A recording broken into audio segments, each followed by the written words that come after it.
এই পর্যন্ত এই সহকারী শিক্ষক পদে প্রতিবন্ধী টোটাল সারা বাংলাদেশে 285 জন উত্তীর্ণ হয়েছে।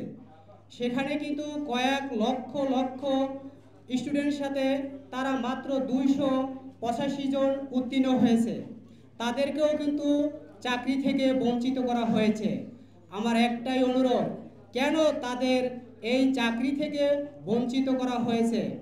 এমনকি আমি মাদারীপুর জেলায় 1 লাখ প্লাসের সাথে পরীক্ষা দিয়ে শুধু আমি একা প্রতিবন্ধী উত্তীর্ণ হয়েছি। এখন আপনাদের কাছে আমার প্রশ্ন যে আসলে প্রতিবন্ধীরা কি এই প্রতিযোগিতায় উত্তীর্ণ হতে পারে? দেখেন কত কষ্ট করে শুধু মাদারীপুর জেলার ভিতর আমি একাই উত্তীর্ণ হয়েছি। তার মানে আমার কতটা কষ্ট করে এখানে আসতে হচ্ছে। তারপরও আমাকে কেন এই চাকরি থেকে বঞ্চিত করা হয়েছে?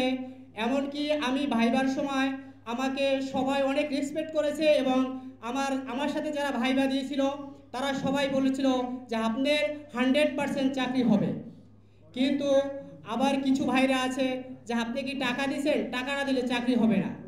এখন কি আমি তো মেধায় এবং আমার কোঠায় প্রতিবন্ধী কোঠায় পরীক্ষা দিয়েছি, আমি কেন টাকা দিব? আজকে সেই ভাইরা আমার প্রশ্ন করছে যে টাকা দেন নাই, আপনার চাকরি হয় নাই। আজকে যদি আমি টাকা দিতাম তাহলে মনে হয় আমার চাকরি হতো। এমনই মনে হয় এই অধিদপ্তরে চলে। কারণ আমি এত কষ্ট করে পরীক্ষা দিয়েছি, আমি কারো টাকা দেই নাই। কারণ তারপরও আমি আমার মাদারীপুর জেলার ভিতর আমি একা একজন প্রতিবন্ধী, কেন আমাকে এই চাকরি থেকে বঞ্চিত করা হলো? আর সারা বিশ্বে প্রতিবন্ধীদের জন্য কত সুযোগ সুবিধা করে আপনারা সবাই জানেন। আর এই দেশে এই মেধা মেধা মেধা করে কত স্টুডেন্ট, কত ছাত্রছাত্রী ভাই বোনেরা প্রাণ দিয়েছেন। কিন্তু আমার একটাই কথা, এই সব ছাত্রছাত্রী ভাইরা বলছে যদি কোনো কোঠা থাকে শুধু একমাত্র প্রতিবন্ধী কোঠা থাকবে, আর কোনো কোঠা থাকবে না। তারপরও এই রাষ্ট্র কি দেখে না আমরা প্রতিবন্ধীরা কেন এই রাস্তায় রাস্তায় ঘুরব? কেন আমরা এই সমাজে কেন আমরা বঞ্চিত থাকব? এটা কেমন রাষ্ট্র আমি বুঝতেছি না। প্রধান উপদেষ্টা সে নতুন বাংলাদেশ গড়ছে, সে কি জানে না? সে কি সারা বিশ্ব করছে? সে দেখে না প্রতিবন্ধীদের কত সুযোগ সুবিধা, কত অগ্রাধিকার আছে? আচ্ছা বুঝলাম আমাদের গরিব রাষ্ট্র, তারপরও আমরা যে যে কর্মের যোগ্য তাকে সেই যোগ্যের অনুযায়ী আমাদের প্রতিবন্ধীদের একটা কর্মের ব্যবস্থা করে দেওয়া হোক। আমরা তার চেয়েও বেশি কিছু চাচ্ছি না। আমরা শুধু চাচ্ছি আমাদের প্রতিবন্ধীদের যার যে যোগ্যতা আছে সে অনুসারেই আমাদের কর্মের ব্যবস্থা করে দেওয়া হোক।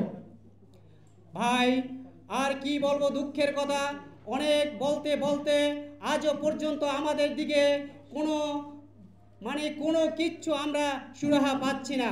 কিন্তু আমার সর্বশেষ কথা, আমি এই লড়াই করে আমাদের এই প্রতিবন্ধীদের অধিকার আদায় করে সারবো ইনশাল্লাহ। এবং কি আমার জীবনের বিনিময় হলো আমি এই লড়াই শেষ পর্যন্ত করে যাব। কারণ আমাদের প্রতিবন্ধী এরপরে আল্লাহ দেওয়া থেকে কত কষ্ট করে আল্লাহ আমাদের সৃষ্টি করেছে অসুস্থ।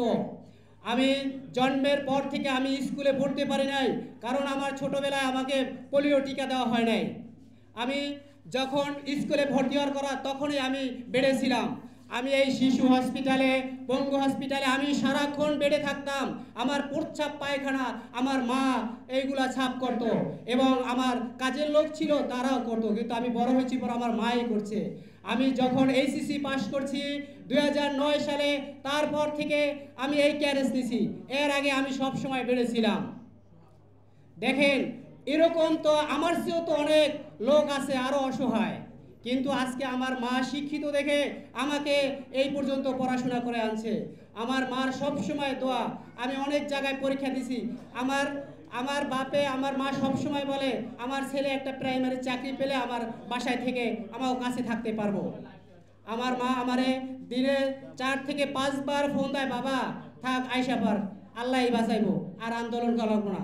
কিন্তু আমি বলছি মা, আমার জীবনের বিনিময় হইল আমি এই প্রতিবন্ধীদের অধিকার আদায় করে ছাড়বো ইনশাল্লাহ। ভাই আমি এখন আর আমার জীবনের কোনো আমি চাই না। আমার জীবনের কোনো দরকার